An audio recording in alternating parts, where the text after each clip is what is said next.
Hey guys, it's me, Charmise, aka Professor Mo, and I am back with the module as promised. We're going to be talking about code switching, and this will be the last module to complete the series. As most people know, I tend to drive a lot while my youngest is sleeping, so that is what is happening right now. I made my little note card for today, so that's what we're going by.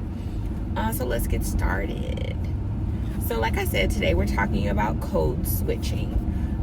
Code switching is essentially if you switch up how you speak, how you act, or how you present yourself, depending on the people that you're around.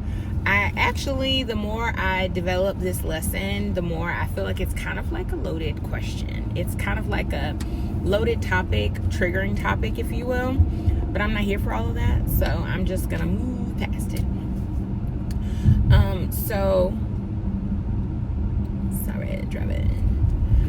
So we're talking about code switching, and essentially we're going to discuss why we code switch, talk about the benefits and the cautions, and the last thing we'll capture is finding balance. And then I did create some Q&As for the special guests that I have. So there's that. So we defined code switching, and essentially, remember how we talked about reading the room? You can read the room and pick up on vibes and make those modifications like we've discussed before, and code switching is kind of a part of that. So that's something to pay attention to. So some of the reasons why I gotta fix this.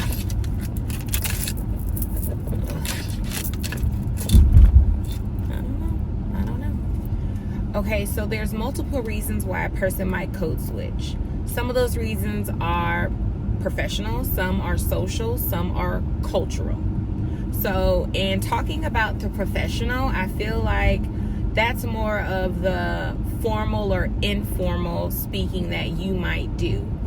I know professionally, I was in a store chatting it up, and as I was in the store talking, I got a job opportunity, and I had to switch it up, honey. Sometimes you gotta just turn it on. And that's what I was essentially able to do.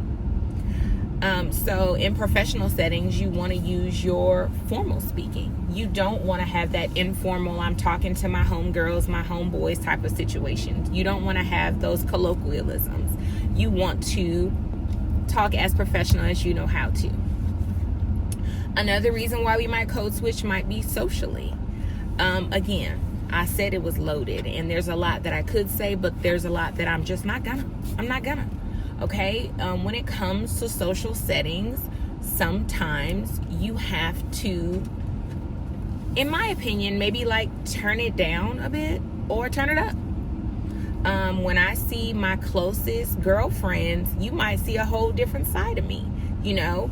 But if I'm in a setting where everybody doesn't know me and it's not a kiki, I might just be more reserved. When I'm in settings when I am a minority, I'm pretty observed. I'm pretty reserved. My apologies. I'm pretty reserved because I want to read the room and read the situation, see how comfortable I can make myself, and if I will choose if I'm going to speak. So in social settings, it's really important to, before switching, read the room and observe, and see how far you can take it, if at all. And the last one is cultural context. I think in public speaking especially, it's important to have not code switching, but how when I talked about professionalism, you shouldn't use those colloquialisms. I think colloquialisms and dialect in some situations allow you to have connection if it works. One of the examples that I use as it relates to like cultural context would be like dialect.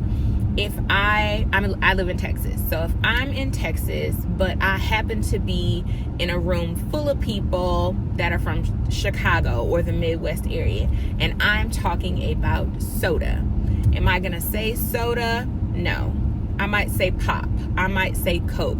You know, I wanna bring in that dialect so that I have a common ground with people so that I can actually build that connection. So those are 3 reasons why people might switch up, how they speak or how they act or how they present themselves while speaking. Professionally, socially, and cultural context. So the next thing we're going to talk about is the benefits of code switching. Okay, so when it comes to benefits, so my notes say rapport, navigating diverse spaces, and strategic communication. I won't say that it's the most strategic, but I do think it can allow you to build a rapport with people and make connections. And I also think it can help you to navigate diverse spaces. Diverse can mean a lot of things, though. Like in some situations where you're a minority or a majority, it can help. In some situations where you're the more educated or less educated person in the room, it could work. When you are newer to a job space, or when you're a veteran in a job space full of newbies, there's a lot of different ways we can play this. I definitely think code switching can allow you to build a rapport with people if done well. Navigating diverse spaces, to me, if you code switch, it can allow you to, again, make those connections, establish trust or credibility, whatever that looks like. My husband likes to say, like, disarming situations. So I kind of agree with that as well. I think talking about the benefits for me is a little bit challenging because as a person of color, I've had to navigate diverse spaces.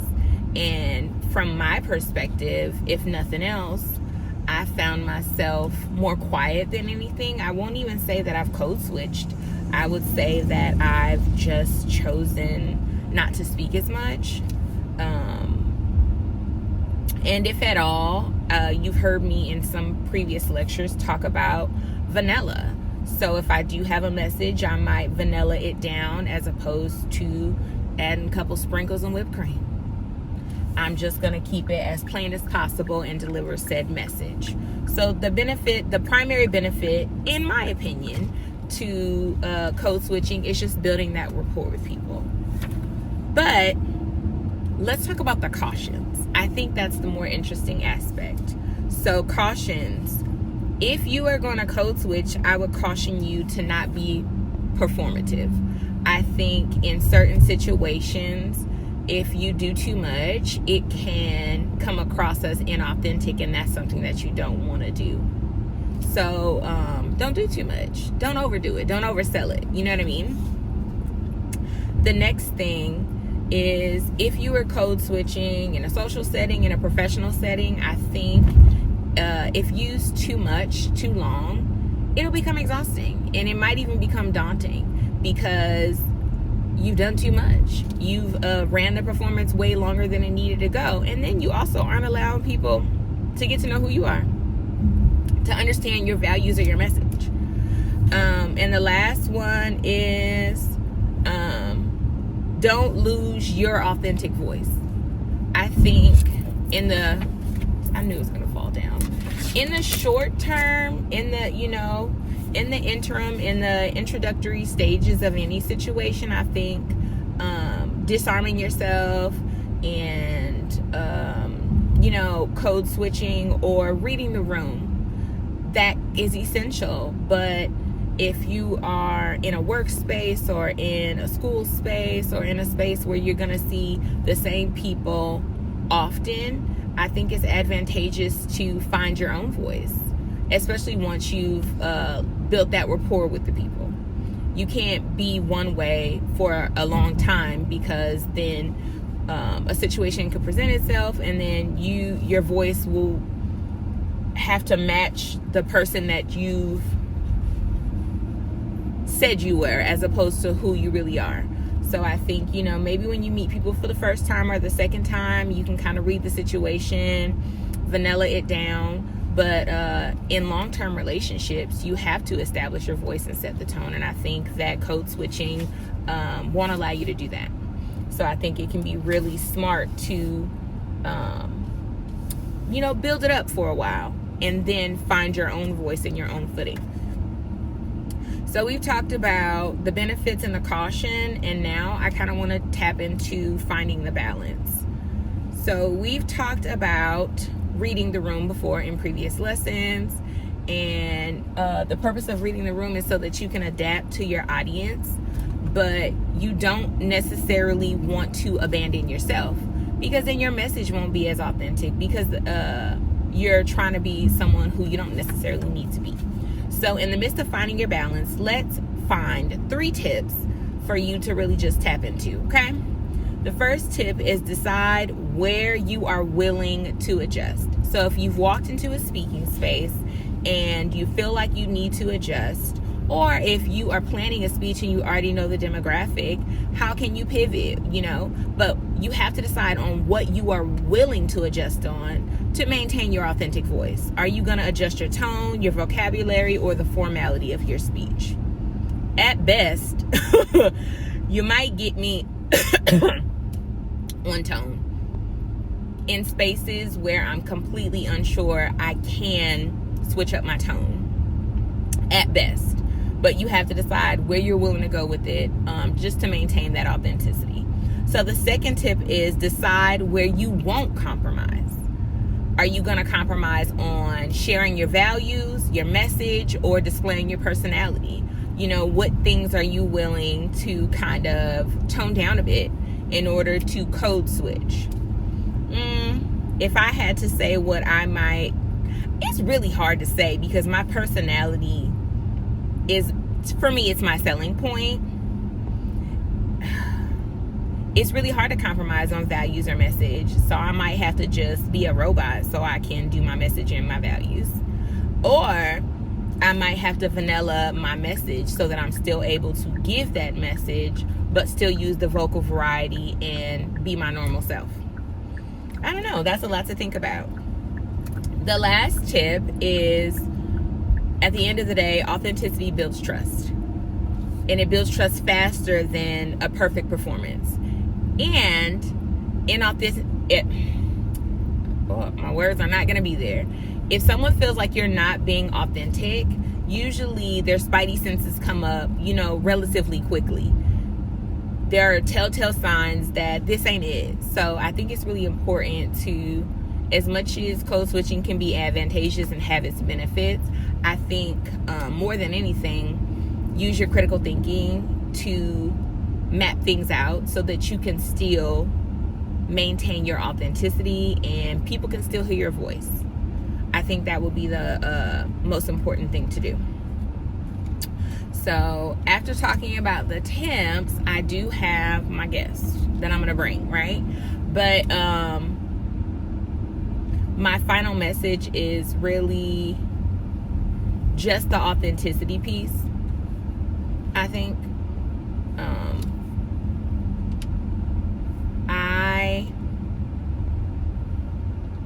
It's a loaded question, so I'm gonna stop. But for the most part, code switching can be advantageous. I would just aid on the side of caution. There, we said it. So we have talked about code switching, and I think practical application would be essential. So with all that being said, I had discussed with you all in previous lectures that I would bring my husband, but he's not here. So in his absence, I am going to bring on my favorite little helper, my favorite 7-year-old, to assist me in doing some practical application exercises with you all. So guys, this is my big boy, my 7-year-old. This is Donald. So, like I said, we're still in the vein of code switching, and I'm going to ask Donald some questions. And depending on the audience, he can share how he would respond, okay? So the first one, Donald, is you are adapting your message for a job interview versus talking to your friends. So if you walk into your job interview, the only job you've ever had was acting. So if you walked into a director's office, how would you greet yourself? How would you greet them? Because in order to get a job interview, you have to be professional, right? In order to get the gig, you have to go in a certain manner. So what would you say? How would you greet, a panel of people at your job interview? I would shake their hand. Okay, shaking your hand. A firm handshake can be a lot. So that's good. Okay. And if you walk into a room full of all your friends, how would you greet everybody? I would give them like a fist bump or a hug. Fist bump or a hug? Would you say anything? Yeah, I would say a lot. Like what? What's up? What's up? But you wouldn't say that in your job interview though, right? Because I would probably get fired. Okay. That's a really good comparison. So you went from formal handshake to a fist bump and a what's up. So that's a good one. Okay. The next scenario is talking to, so since you're 7, I will say talking to a 3-year-old and talking to a grown-up. So if you had to ask a 3-year-old if they were ready to eat, what would you say? I'd probably do it in silent language. Sign language. 3-year-olds can talk though, baby. So like, what would you say to a 3-year-old? That's older than Zeke and Zakai. So I would say it's time to eat. Okay, and then you'd probably hit your sign language like eat, like that. Okay, and then what would you say to grown-ups? It's time to eat. Pretty much said the same thing, but you changed your tone, which I don't mind. I feel like tone can say a lot. Your tone was very friendly and light talking to the younger kids, and then when you walk into a room full of adults, you didn't put too much bass in your voice, but you said time to eat.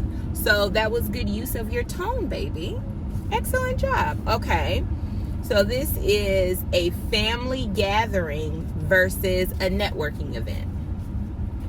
So me, you, Daddy, and Zeke, we go to Uncle Salim's house. And it is time to play games. How do you greet everybody? How do you sit down at the table? So, We about to play Uno. What do you do? What do you say? I would say hi. And what else? When we play games. Yeah. I would lock in. Huh? I would say lock in and say good game. That's not how you talk to your cousins, but okay. And if you were at a networking event, before you had to leave, what would you say to everybody? Bye, everyone. Okay. And you say like, nice to meet you, or something like that? Okay. So in a family gathering, if you were playing Uno, first of all, you cheat. Secondly, you would probably be telling everybody they're about to get their butts kicked, right? Yeah. That is the informal language that you would use with family because you have a close relationship with them. And then for a networking event, you say, bye everybody, nice to meet you all. That is the formal language that you use because you don't know them that well, right? Okay. So the last one is customer service versus talking to a friend. So if your tablet was broken and we had to go to Verizon and me and Daddy didn't speak up for you, so you go in and you have to tell the person what's wrong with your laptop, how do you handle that situation? I would have a deeper voice and say, my tablet doesn't have like the best internet, or it got kind of cracked and it's not working on the screen. Right, and then what question would you ask? I would say, do you know how to like do the tech to fix it, or? Okay, and then after you ask the question, what polite thing would you say? Thank you. Before the thank you, you would say? Please. Very good. Okay, and say Logie could fix your tablet, and you go to his house and you have your tablet, what would you say? I would say, can you please help me, fix my tablet? That's what you would say to Logie? Well, I would say, can you fix my tablet? And because he's your younger cousin, would you say please or thank you? I would say thank you after you finish it. Okay. But you just know he's going to do it because he's your cousin. Mm-hmm. Okay. Yeah, no. That's fair. So for the customer service person, you presented a whole scenario. You asked a question and you said please. And for your cousin, you bust into the room. Can you fix my tablet? Mm-hmm. Okay. That's fair. So I hope that these scenarios shed some light on different ways that you can code switch. I think we use code switching every day. I think in every interaction, you kind of allow yourself the opportunity to adapt. There's the couple seconds that you have of thought that determine how you maneuver in any situation. So at the end of the day, that's really what code switching is. So I hope that me and my helper have given you some insight as to ways you can practically apply code switching in your day-to-day and in different situations. So today we talked about why we might code switch. We also discussed the benefits and cautions. And then the last thing we discussed was finding balance. After we discussed balance, we ran through 4 different scenarios with my amazing helper and son, Donald. So the last thing I want to ask is my short discussion question, and it's kind of like loaded to an extent. So when have you found yourself code switching? When you noticed that you were code switching, did you feel empowered or limited? And after reflecting on that, how would you go about it differently so that you maintain some authenticity or maintain your normal voice? All right, this has been super fun. Thank you guys so much, and I'll see you soon.